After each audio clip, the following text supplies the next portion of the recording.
ኢትዮጵያ በአካልና በአእምሮ የዳበረ ትውልድ ለመፍጠር እንዲሁ በቀላሉ ዝም ብሎ የሚመጣ ነገር አይደለም። ትልቁ ስራ ነው ለመንግስትም ቀንጨራ ህዝብ ማስተዳደር እጅግ ከባድ ነው። ቀንጨራ ህዝብ አንተን ያጠፋል እንጂ ራሱ አይጠፋም። ባይዘው በሰላም ለመኖር ከፈለክ በማገባ ነገር አትግባ ትላለች። ይሄ የኑሮ መመሪያዬ ነው የሆነው እስከዛሬ ድረስ። አንድ ሰው መንገድ ዳር ቢጣላ እኔ አላስታርቅም፣ አገባኝ። ታቱን ለምን እንደተጣሉ አላውቅም፣ ማን እንደሆኑ አላውቅም። ከኔ ጋር ተነጋግረው አልተጣሉ።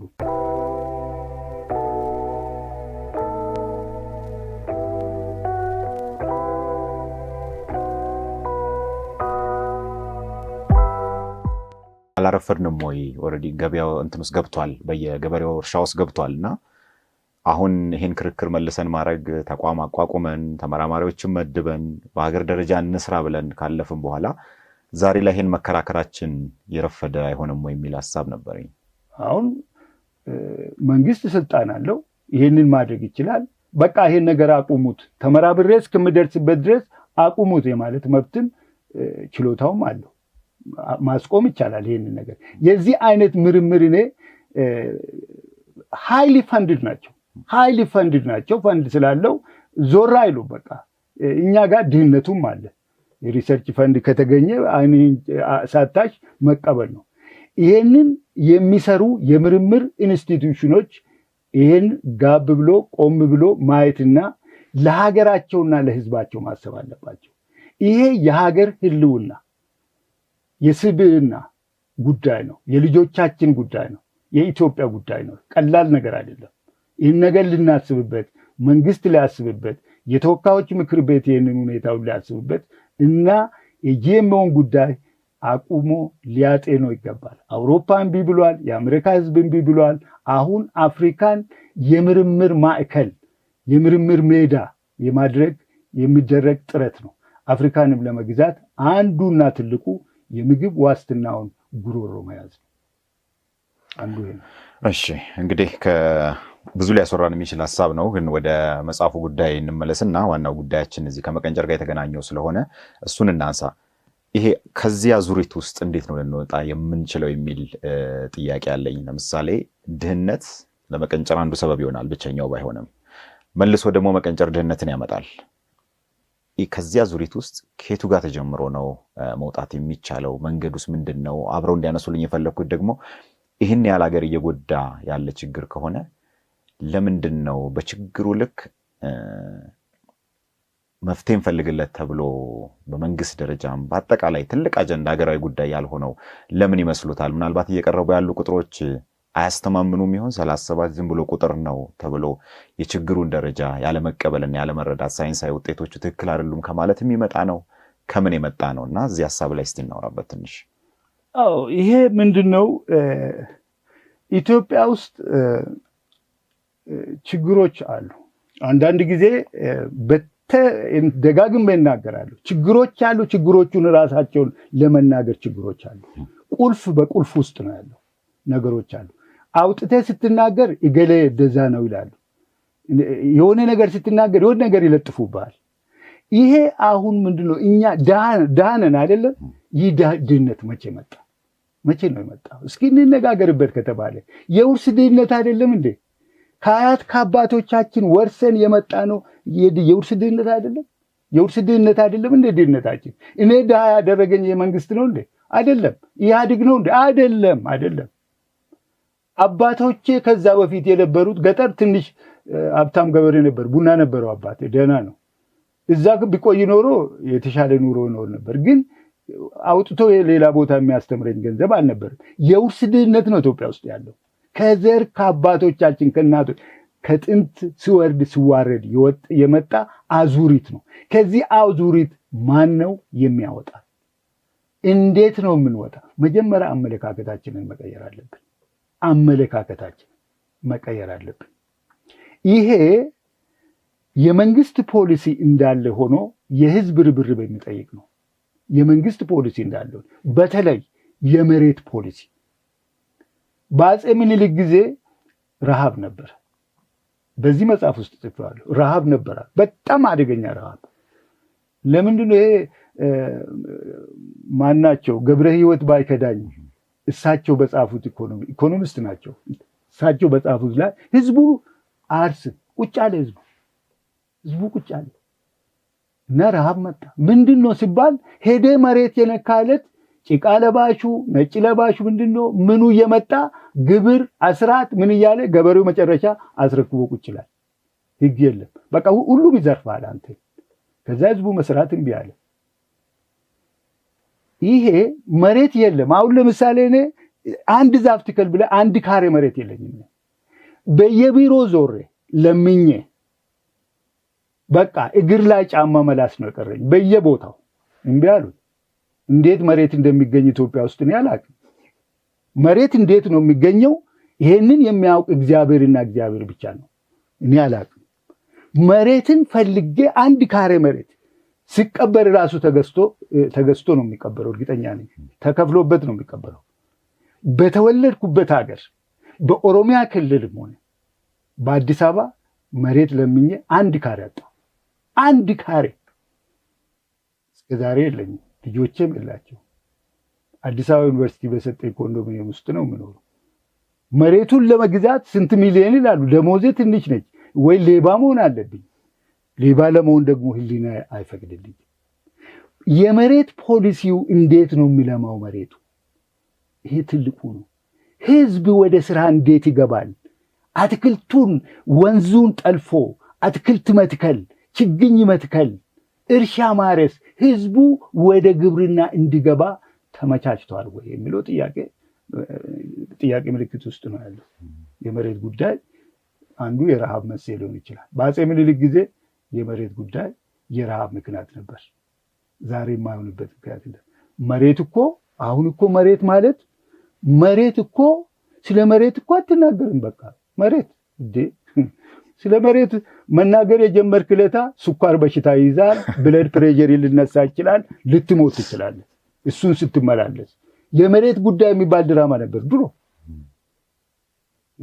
ታላላቅ አርቲስቶች ነበሩ፣ በጣም ደስ የሚሉ አርቲስቶች ነበሩ። የመሬት ጉዳይ የሚባል እና የአንድ ጊዜ ደግሞ ቢሮክራሲ የነጋሽ ፋንቱ መንዶዬ ምንድነው አይጥ መዝገብ ጨርሳ ባለ ጉዳይ ነው ማን ነበር እሱ ምን ትባላለች? አይጥ ድመት ትገዛ ተብሎ የደረሰበት የቢሮክራሲ ደረጃ ታውቃለህ?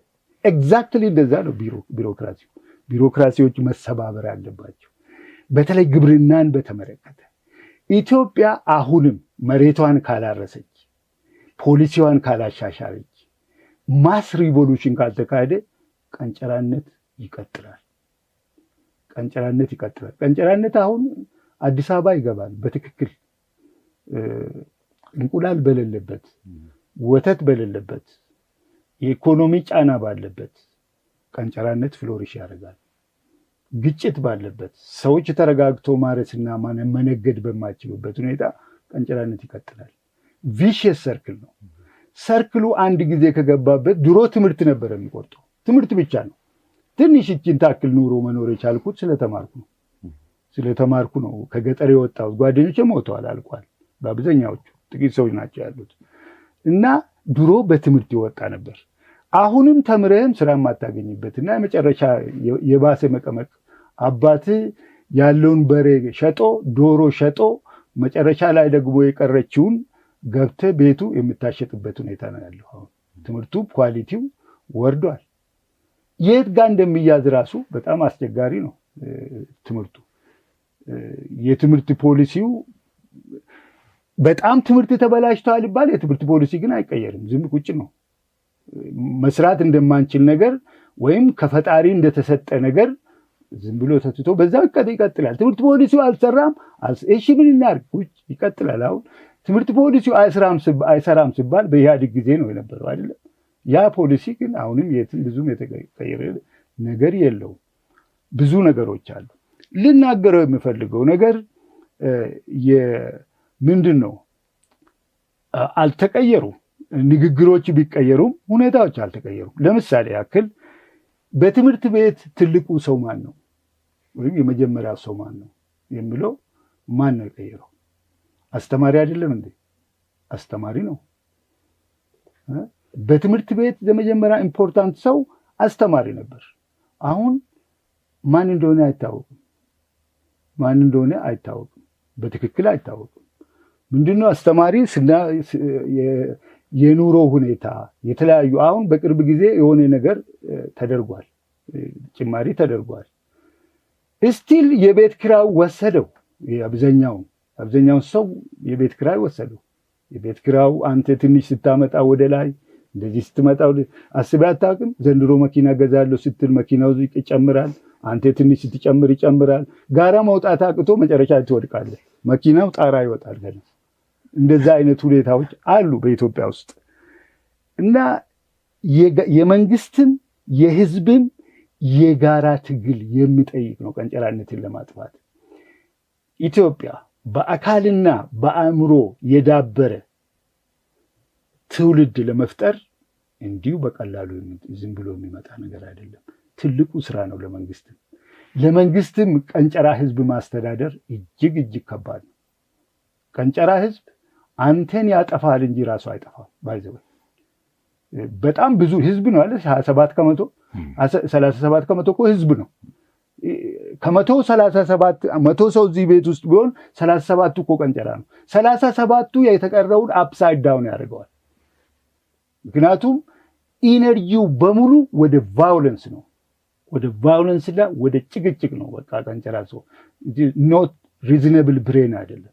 በምክንያት ላይ የተመሰረተ አእምሮ የሌለው ትውልድ መፍጠር ነው የሚሆነው እና ይሄ የመንግስትም የህዝብም የጋራ የአመለካከትና የፖሊሲ ለውጥ ያስፈልጋል። እንግዲህ እዚህ ሀሳብ ላይ ይመለሱና ይሄንን ነገር ለማጥፋት ወይም ለመቆጣጠር የሚቻለው እንግዲህ ከመጀመሪያው ቅድም አውርተናል ከእርግዝና ጊዜ ጀምሮ ባለው ጊዜ ላይ በሚሰራ ስራ ነው። አንደኛው የዚህ መጽሐፍ ክፍል አዲስ ተጋቢዎችን ወይም ጥንዶችን የተመለከተ ሀሳብ አንስተዋል። ለምንድን ነው ራሱን የቻለ አንድ ፓርት እንዲኖረው የፈለጉት? ከዚህ ጋር የተገናኘ ነገርን ለመፍታት ይመስለኛል። ወደ መነሻው ማናቃቸው እንዲሁ በዚህ የኑሮ ሁኔታ ውስጥ ያለበቂ መረጃና ያለበቂ ዝግጅት ወደ ትዳር ይገባል፣ ከዛ ልጅ ይመጣል እያሉ የሚገልጿቸው ነገሮች አሉና ለምንድን ነው አንድ ክፍል የሰጡት? ከዛ ደግሞ እዛ ውስጥ ያዩዋቸው ችግሮች ምንድን ናቸው? እኔ ራሴ ሳገባ ወለን ነው እንጂ ልጁ እንዴት እንደሚያድግ ልጆቹ እንዴት እንደሚያድጉ አላቅም ነበር። በፍጹም አላቅም። እውነቱን ለመናገር አላቅም። ተብሬያለሁ ግን አላቅም።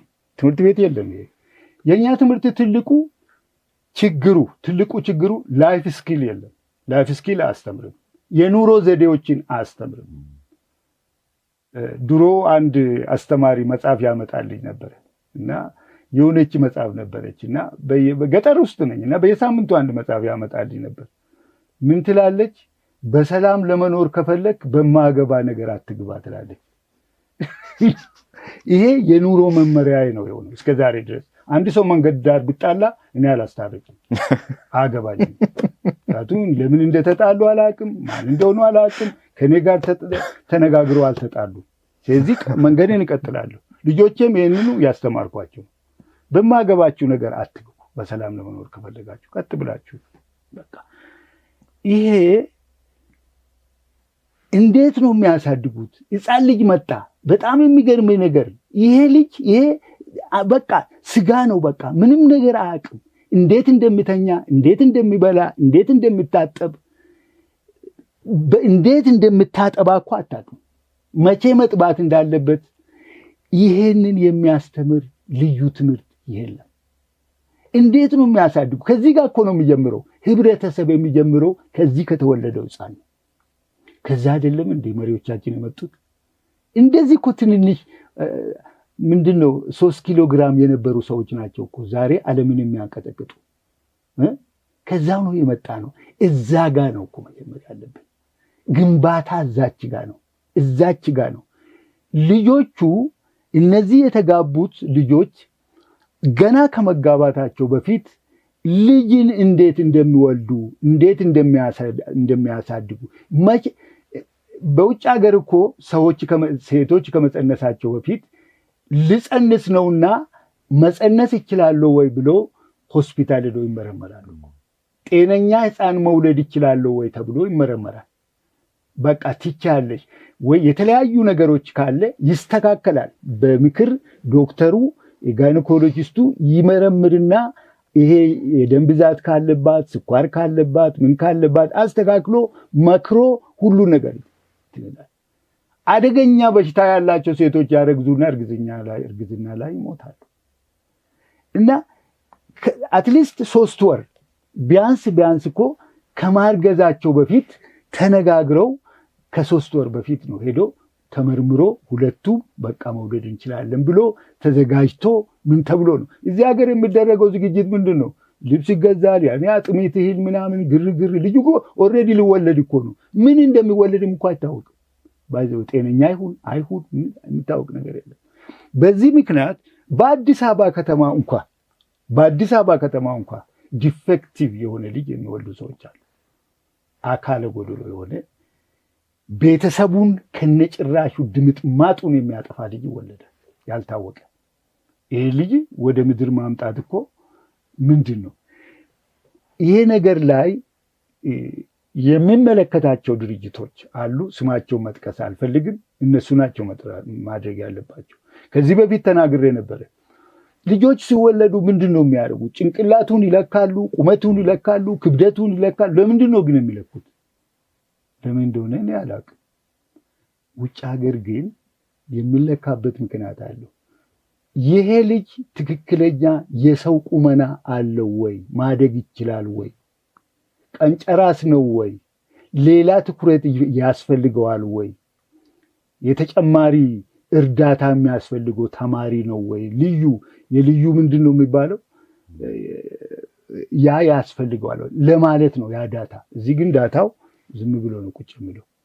በቃ አንተ የወለደች ሴትዮዋ ወለደች፣ ሐኪም ቤት ሄደች፣ ተዋለደ፣ ወደ ቤቱ ገባ፣ አለቀ። እኔን ምንድን ነው ያደረጉ? የተባበሩት መንግስታት የጤና ድርጅት እንደሚለው አንድ ሕፃን ልጅ ከተወለደ በኋላ ከ6 ወር በፊት የእናቱን ጡት ብቻ መጥባት አለበት ይላል አይደል? እስከ 6 ወር። ነገር ግን ኢትዮጵያ ውስጥ እናትየዋን በምንድን ነው የሚያዋልዱት? ጠቅላላ አንስቴጂያ ነው የሚሰጡት። ጠቅላላ በቃ ሞታ ነው። በቃ ባለቤቴን በቃ ተጎትታ ነው እዛ የወለደችበት ቦታ የገባችው 3ቱንም ጊዜ። ከዛ በኋላ እሷ የምትነቃው 2-3 ሰዓት በኋላ ነው። ልጁ ምን ያደርጋሉ? ያንን ዱቄት ዳቦ አምጥቶ በ30 ደቂቃ ለልጁ ይሰጣሉ። ሆስፒታሎቻችን እንደዚህ ናቸው። በእኔ ልጅ ላይ የተመሰረተ ነው። ምን አደርጋለሁ? ምክንያቱም እናትየዋ በሙሉ አንስቴጂያ ስለወለደች ማጥባት ስለማትችል ልጅቷ በዛች ጊዜ ስለምርባት አውቶማቲካሊ ከተወለደች ከ30-40 ደቂቃ በኋላ ያንን ይሰጣታል።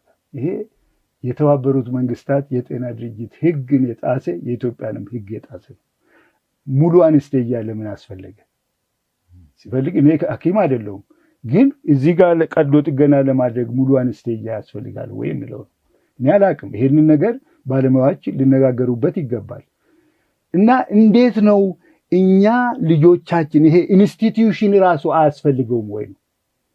ጤናማ የሆነ ትውልድ ኢትዮጵያዊ ለመገንባት እነዚህ ገና የሚጋቡ ልጆች ከመጋባታቸው በፊት ኢንስቲትዩሽን ይህንን የሚያስተምር የመንግስትም ሆነ የግል ኢንስቲትዩሽን ያስፈልግ ነበር። ስንት ሕፃን ይሞታል።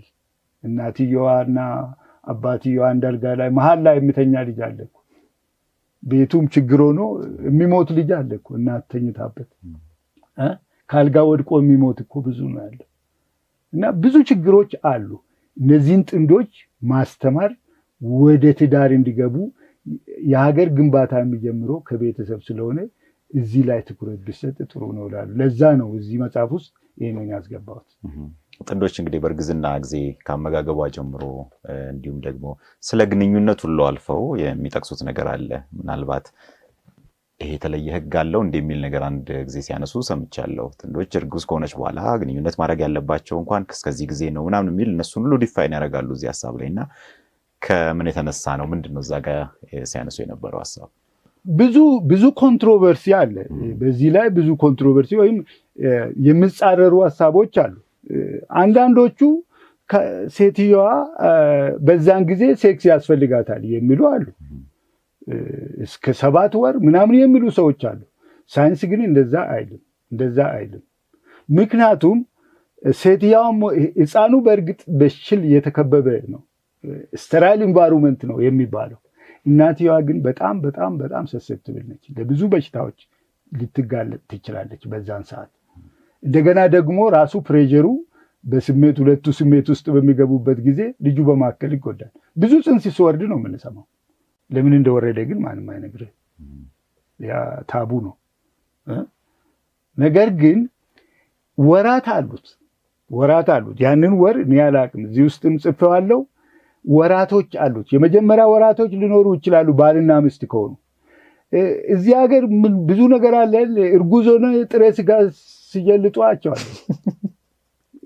ስጋ ቤት እኔም ልበላ እጅግ ማለት ጥሬ ስጋ ይበላሉ። ጥሬ ስጋ እርጉዝ አይበላም፣ በፍጹም አይበላም፣ አይፈቀድም። ጥሬ ስጋ አንናገረው እንጂ የጾምም ጊዜ ስለሆነ አንናገረው እንጂ ጥሬ ስጋ በጣም በጣም ብዙ ነገሮች አሉት ከኮሶትል ባሻገር። አሁንም ኮሶትል የቄራ ምርምር እያለፈ ነው ያለው። እኔም ብዙ ጊዜ ተይዣለሁ። እያለፈ ነው ያለው። እንዴት አለፈ አናውቅም። ብዙ በሽታዎች ሊያልፉ ይችላሉ። የእኛ ቄራስ ምርመራው ምን ያክል ነው? ያም ጠበቅ ማለት አለበት። የህገወጥ እርድ ከዋናው ጋር እየተቀላቀለ ሊሸጥ ሳይችልም ብዙ ቦታ ሲያዝ ምናምን እንሰማለን ሲናገሩ። ያንን ምርምር እኔ አሁን በጣም እንትን የምለው ሉካንዳ ቢቀርስ ምን አለበት? ዛሬ ጦርነት ሊነሳ ይችላል። ሉካንዳ ቤቶች ህዝቡ የማይነሳቦታል እንጂ የለም እኮ በመላው ዓለም ነው ዞሬ ኢትዮጵያ ብቻ ነው ያለው።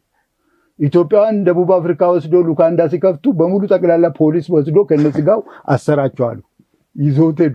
አየህ፣ ጥሬ ስጋ ወይ ንጽህናው መጠበቅ አለበት ወይ መቅረት አለበት። ጥሬ ስጋን የሚቆርጡ ሰዎች የጥሬ ስጋው ቤት የጥሬ ስጋ ጠረጴዛ የምትል ስታንዳርዱን የጠበቀ መሆን አለበት። ልክ እንደ ኮሪደራችን መንጻት ነው ያለበት። በቃ ክሊን መሆን አለበት።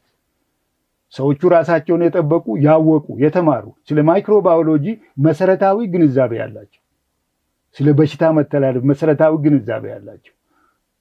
አሜሪካን ሀገር እኮ ፀጉር መቁረጥ ዲፕሎማ ያስፈልጋል። ፀጉር ለመቁረጥ ቤዚክ ማይክሮባዮሎጂ አንደርስታንድ ማድረግ አለበት። ያን ዲፕሎማ ካደረግ እንትን ካላልክ የሰው ፀጉር አትቆርጥም። እዚህም መሰረታዊ የማይክሮባዮሎጂ ግንዛቤ ያስፈልጋቸዋል።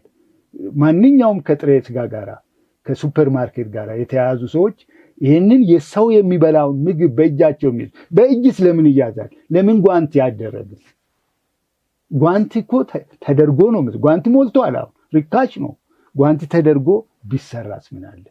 ባህላችን እንዳለ ጥሬ ስጋ ጥሩ ነው፣ ይቀጥልበት። ብዙ ኒውትሪየንትም እንዳለው ይታወቃል። በጣም ብዙ ኒውትሪየንት አለው። እንደሚያንቋሽሹት አይደለም። ኢትዮጵያ ብቻ አይደለችም ጥሬ ስጋ የምትበላው። ከኛ ሌላ 1-5 ሀገሮች ጥሬ ስጋ ይበላሉ። የአሳማ ጥሬ ስጋም ደግሞ ይበላሉ፣ እንኳንስ የበሬ። ያ መጥፎ አይደለም። የኛ በሬዎች ደግሞ በጣም ቆንጆ ናቸው። አንዳንዱ ሲታይ ግን በውስጥ እያስገቡ ከትክክለኛው መንግስት ከፈቀደው ከቄራ ታዞ ከሚወጣ ውጭ ደግሞ እሱን በጣም ህዝቡ መጠበቅ አለበት። ቅርጫ የሚባለው ነገር ሀፍቱ ቢ ቬሪ ኬርፉል፣ በጣም መጠንቀቅ አለ። ህዝብ ሊያልቅ ይችላል አንዳንድ አካባቢ ላይ እና ይሄ ስለ እንግዲህ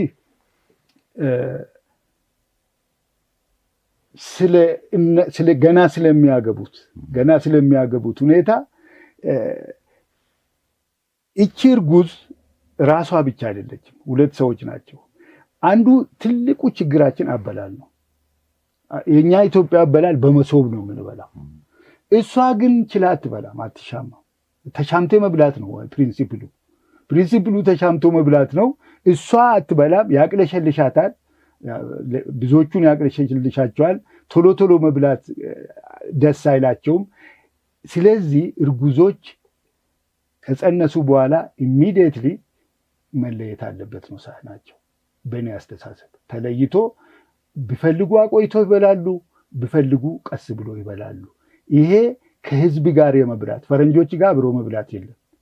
ሁሉም የራሱን ያነሳል አይደል? ሴትዮዋ እንደፈለገች ትበላለች። ኢትዮጵያ ውስጥ ግን በተለይ በገጠሪቷ ኢትዮጵያ ምግቡን ካመጡ በኋላ ውሃ ይላሉ፣ ምን ይላሉ፣ ወደዛ ሲመላለሱ ምግቡ አልቆ ይጠብቃቸዋል። እነሱ ጾማቸውን ያድራሉ። ስለዚህ ይሄ ለእርጉዝ ሴቶች የሚሰጠው ስፍራ ጥሬ ስጋ፣ ጥሬ አትክልት፣ እንደገና ደግሞ ይሄ የሴክስ ጉዳይ ብዙ ነገሮች ሊማሩ የሚገቡት አሉ። ቅድም ያልኩ ኢንስቲትዩሽን ያልኩ መቋቋም አለበት የሚል አዲስ ተጋቢዎችን ማስተማር ያለበት፣ በዛ ውስጥ ደግሞ ይሄንን ማስገባት አለበት። ሴቶች ሲያረግዙ ምን መመገብ አለባቸው፣ ምን መተው አለባቸው፣ ምን መንካት አለ። ለምሳሌ እንስሳትን መነካካት አያስፈልግም ይላል። ውሻ፣ ድመት ምናምን ጋር መጠጋት የለባቸው በዛን ሰዓት። ምክንያቱም ከውሻ ከድመት የሚተላለፉ ብዙ በሽታዎች አሉ የሚያጠቁ እርጉዝ ሴቶች እና ያንን መጠበቅ እና እንግዲህ በአብዛኛው በዚህ መጽሐፍ ውስጥ አስቀምጫለሁ። ዛሬ የመጣሁት መጽሐፉን ለማስተዋወቅ አይደለም። መጽሐፉ እንድታወቅም እኔ ጉዳይ አይደለም፣ ጽፌዋለሁ። የማስተዋወቅ ስራም የኔ አይደለም። ማንኛውም ደግሞ እንትንም መጽሐፎችም ሊወስዱም አይፈልጉም። ቢፈልጉም ደግሞ ምንድነው ኦልሞስት በነፃ ማለት ነው። ስለዚህ ትቼዋለሁ። ግን አስፈላጊውን ነገር ለወደፊቱም ለሪፈረንስ ሊጠቀሙበት የሚችሉት ነገር ነበረ ከብዙ ማጣቀሻዎች። ይህ መጽሐፍ ወደ 167 ሪፈረንሶች አሉት፣ ኢንተርናሽናል ሪኮግናይዝድ ሪፈረንስ፣ በደንብ የተመረጡ ማለት ነው። እሺ፣ ሌላ እንግዲህ ስለ የተወሰኑ ጥያቄዎች እናንሳና እየጨረሰ እንሄዳለን። ከተማችን ላይ በዚህ ሀገር ላይ አሁን የምናየው በተለይ ከድንገተኛ የሆኑ ሞት እንሰማለን ብዙ ጊዜ። ከሰውነት ጋር የተገናኘው ከዚህ ተላላፊ ያልሆኑ በሽታዎች መስፋፋት በጣም ይነሳል። እንግዲህ ሩቱ ሲነሳ ከላይፍ ስታይላችንም ከአመጋገባችንም ጋር የሚገናኝ ነው። ጥናት የሚፈልግ ቢሆንም አሁን ድንገት ታይተው ቤት እንደገቡ ቀሩ የሚባሉ ሰዎች በጣም በብዙ እንሰማለን። የሕክምናውም ደካማ እንደመሆኑ ሁሉ አመጋገባችን፣ አኗኗራችን የሚነግረን ነገር አለ ወይ? ሙሉ ነገሩ ጠቅልሎ በጥናት መለየት ቢኖርበት ቢሆንም አኗኗራችን ሁኔታውን አይቶ የተወሰነ ነገር መናገር ይቻላል። እና አሁን የምናያቸው እየበዙ ያሉ ህመሞች፣ እየበዙ ያሉ ድንገተኛ ሞቶች ከዚህ ጋር ግንኙነት አላቸው ወይ የሚለውን ሀሳብ ብናነሳ እርስዎ ምን ይታዩታል? ምንድን ነው የሚያዩት በየጊዜው? ይሄን በእርግጥ ለተከበረው የሕክምናው ሳይንስ ክፍል ይሄንን እኔ ዲቴይሉን ትቼ እንደ ማንኛውም አንድ ባዮሎጂን ስለዚህም ጉዳይ እንዳነበበና ለራሴም ላይ እንደምጠነቀቀው ስለ ራሴም ሁሉ ቀን እንደማነበው ይሄ ነገር ምንድነው ካርዲያክ አሬስት ነው የሚሉት እነሱ። ካርዲያክ አሬስት ያሉ አሁን በቅርብ ጊዜ አንድ ጓደኛችን ሞተ። መቼ ታመመ? በ8 ሰዓት ታሞ ከሌሊቱ በ10 ሰዓት ሞተ ያሉ። ምንም አላመመው።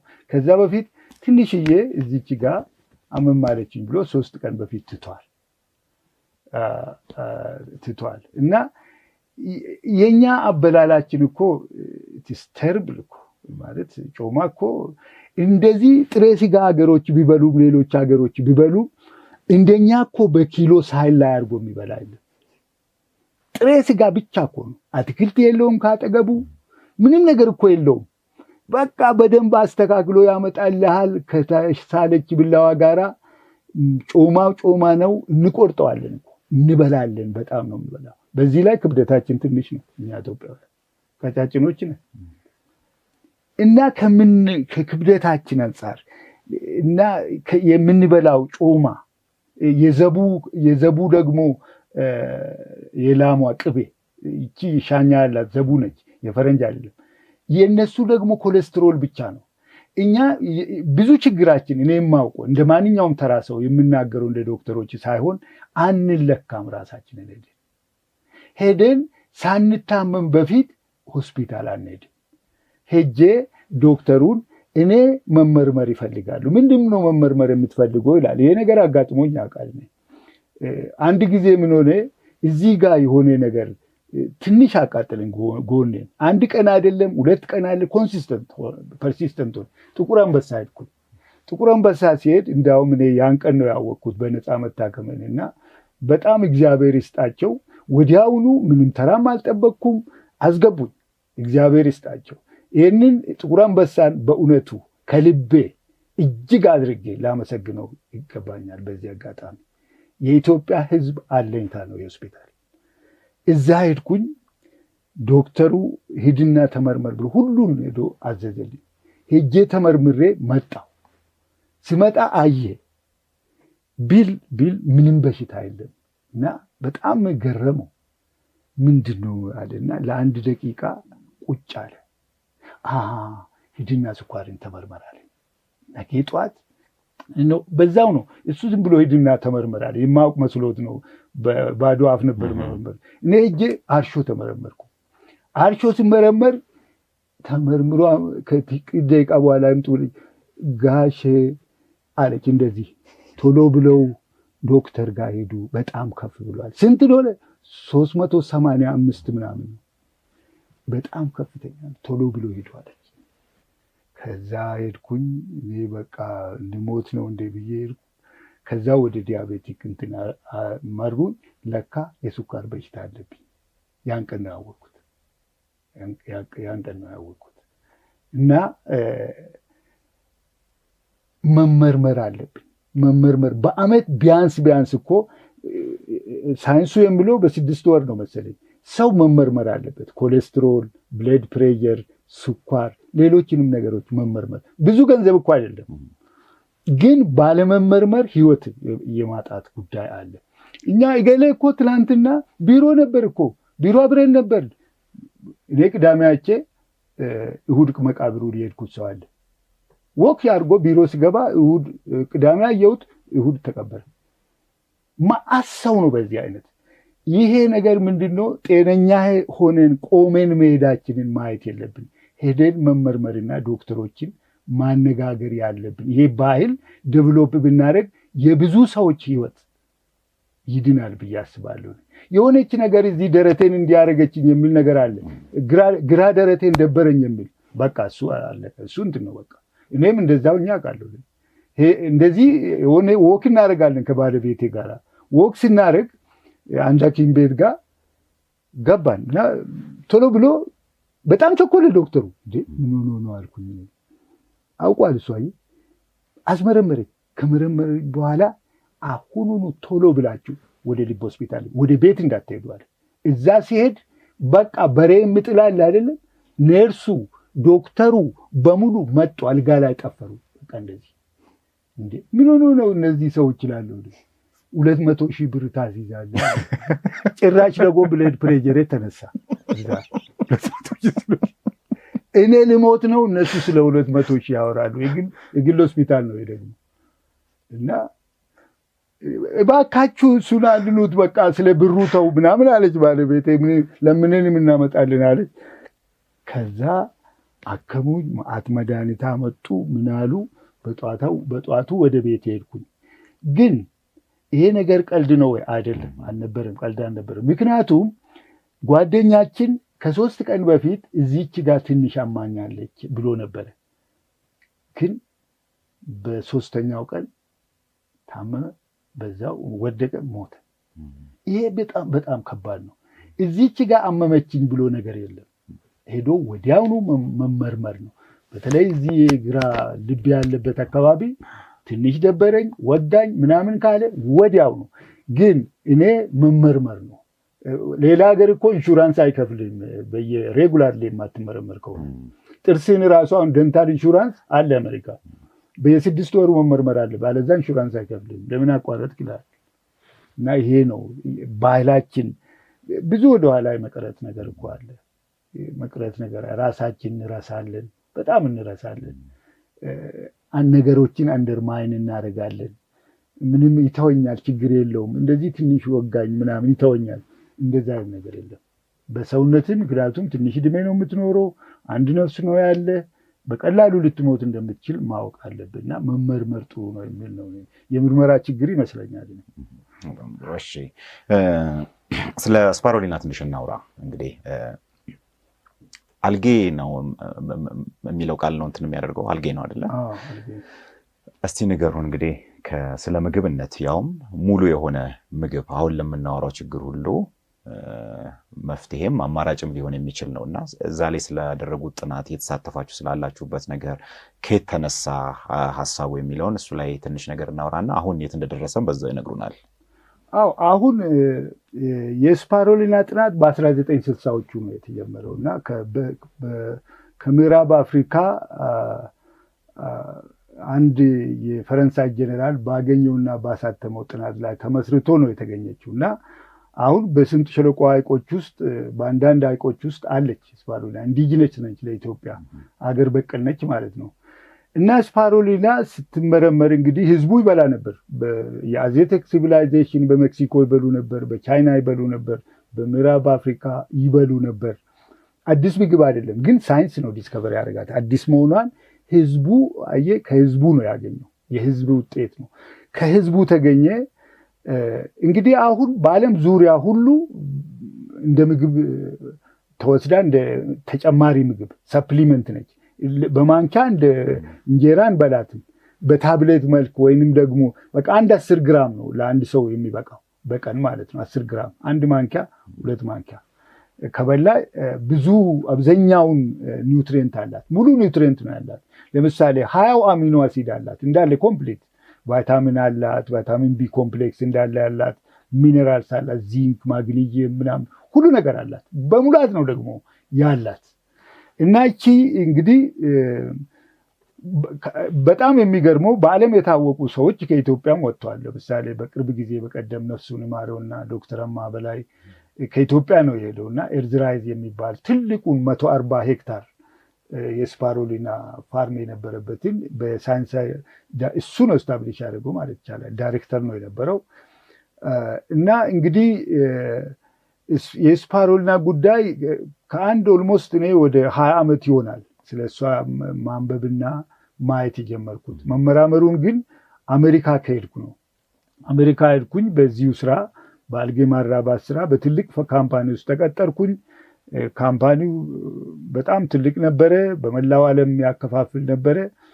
እና ያንን ነገር እኔ በዛ ወደ ሀገሬ ኢትዮጵያ ውስጥ አለች እቺ እና አየሩም ተስማሚ ነው፣ ውሃ አለን፣ መሬት አለን፣ ለምን እዚህ አናመጣም የሚል ቁጭት ነበረብኝ።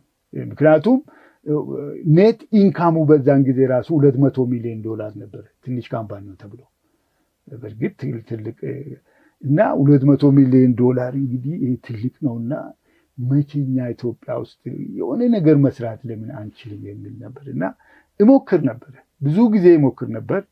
ላቦራቶሪ እዚህ ውስጥ እግዚአብሔር ይስጣቸውና የኢትዮጵያ ሚኒስትሪ ኦፍ ኢኖቬሽን ኤንድ ቴክኖሎጂ ያኔ ሳይንስና ቴክኖሎጂ ይባል ነበረ 3.8 ሚሊዮን ብር ሰጡን።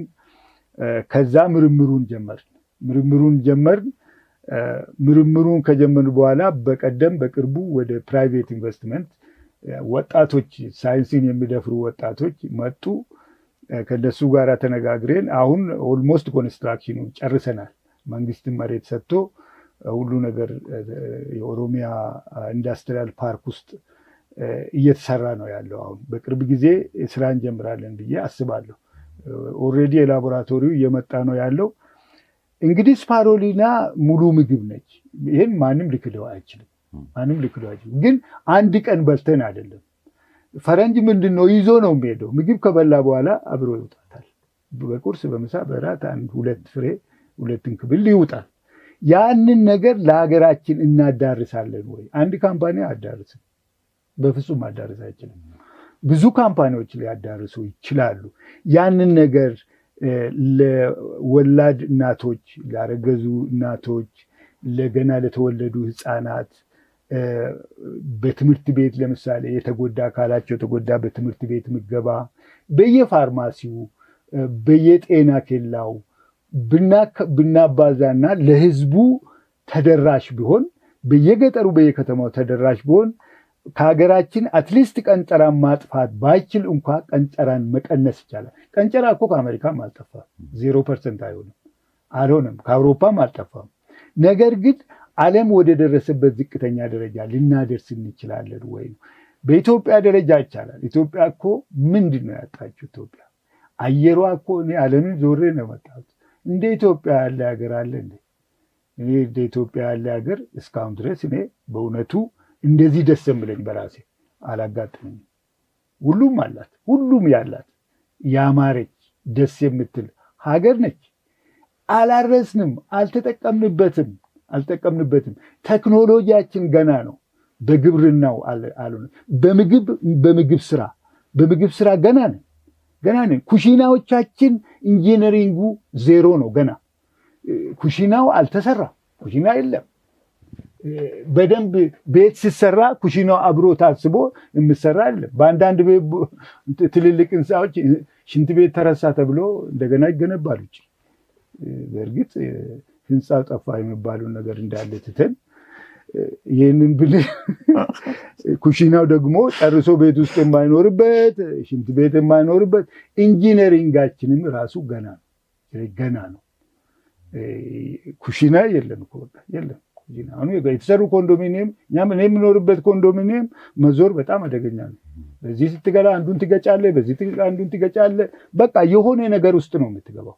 እንዴት ተደርጎ ይሄ ለአንድ ቤት ኩሽና እንደ አንድ ኢንጂነር እንደምታስብ ራሱ አላውቅም። ይሄንን ዲዛይን ያደረገ ኢንጂነር ከሰማው ሼም አፖኒ በጣም አሳፋሪ ነው። እና ይሄንን እኔ እንግዲህ ብዙ ነገሮች አሉ። እንግዲህ ለወደፊቱ ስለ ስፓሮሊና ጀምረናል። እግዚአብሔር ካሳካልን አይ ቲንክ በአጭር ጊዜ ውስጥ በመጠንም እንትን እንላለን። ግን በዚህ አይነት ዋጋው ውድ መሆኑ አይቀርም። ምክንያቱም ያለው ይገዛል።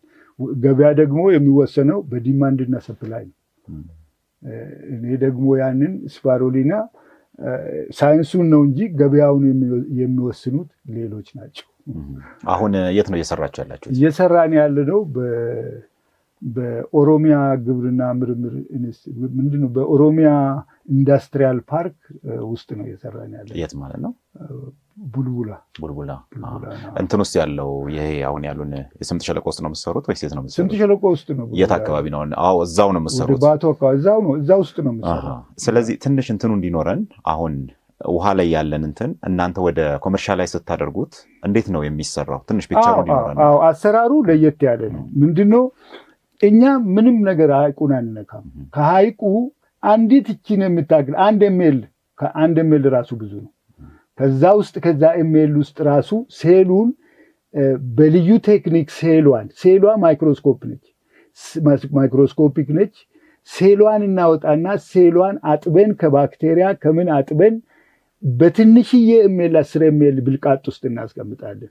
ከዛ ይራባሉ። ሲራቡ ወደ 20 ኤምኤል ወደ 50 ኤምኤል ወደ 100 ኤምኤል እያን ወደ 100 ሊትር ላቦራቶሪ ውስጥ እናደርጋለን። ከዛ በኋላ ነው ስፔሻሊ ዲዛይን የሆነ ገንዳ አለ፣ ሬስዌይ ፖንድ። እዛ ውስጥ ደግሞ የራሳችን ካልቸር ሚዲያ ፈርቲላይዘር ማለት ነው እኛ የቀላቀል ነው። በዛ ውስጥ እንጨምረዋለን። ፒኤቹ ምኑ ሁሉ ኮንትሮልድ ነው። በዛ ውስጥ ይጨመራል። በዛ ሚክስ የሚያደርጋለ ልክ እንደ ሐይቅ ማለት ሞተር ቀስ ብሎ ያንን ከዛ ላይ እናጣራለን። ማጣሪያ አለ። ያ እናጣራለን፣ እናደርቃለን። የደረቀውን እንፈጫለን፣ ፓክ እናደርጋለን። እኛ ዱቄቱን ነው የምናቀርበው። ዱቄቱን በምናቀርብበት ጊዜ ያ ዱቄት እንግዲህ ወደ ሌላ ኢንዱስትሪ ይገባል ማለት ፉድ ኢንዱስትሪ ውስጥ ይገባል። በእንክብል መልክ ሊሆን ይችላል። የተለያየ ነገር ለምሳሌ ያክል ቢቨሬጅ ሊሰራበት ይችላል። ፓስታ ውስጥ ልትጨምር ትችላለህ።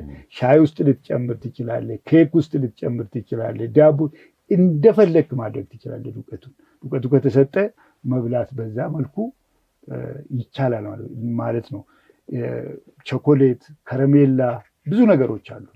ብዙ አሁን ለምሳሌ አነባብሮ ውስጥ ብታረግ ብትነሰንስና አነባብሮ አሁን በየቢፌው ላይ የሚደረግ እንትና ኮክቴሉ ላይ አሁን እሱ በጣም አሪፍ ነው። ስፓሮሊና ለሰው ብቻ አይደለም ለእንስሳት ጭምር ነው። ደግሞ ዶሮ ለምሳሌ የስፓሮሊናን በልታ የምትጥለው ዶሮ ለየት ያለ እንቁላል ነው። ውስጡ ራሱ ቢጫነቱ ለየት ያለ ነው። በቃ ሁሉ ነገሩ የተሟላ ነው። ዶሮዎቹ ራሳቸው ስጋቸው ለየት ያለ ኳሊቲ ነው ያለው። መቼ ታስባላችሁ? አሁን በግብርናችሁ በዚህ ዓመት እናወጣለን። ወደ ምርት ገባላችሁ? ወደ ምርት ገባለን። እንግዲህ አሳሳቢው ቅድም ነካ ያደረጉት እርሶ የዋጋው ነገር ነው። በተቀረው ዓለም እንግዲህ ቀድሞ የሰሩት እንደና አሜሪካ ያሉት ሀገሮችም ስናይ በፓውደሩም በእንክብሉም አለ፣ ግን ዋጋው ውድ ነው።